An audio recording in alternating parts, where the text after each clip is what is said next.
Hello guys, तरौआ लोग के Geeta Mishra lovely Pandey लोकगीत चैनल में स्वागत बा।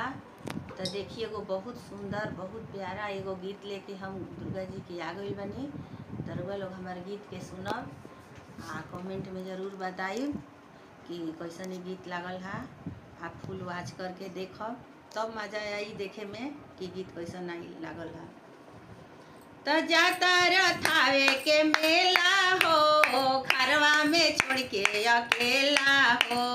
जाता रथावे के मेला हो, आ घरवा में छोड़ के अकेला हो। काढ़ ली है एटीएम से रुपया ए सैया, काढ़ ली है एटीएम से रुपया ए सैया। ले ले आई हा गाछा में मिठाइया ए सैया।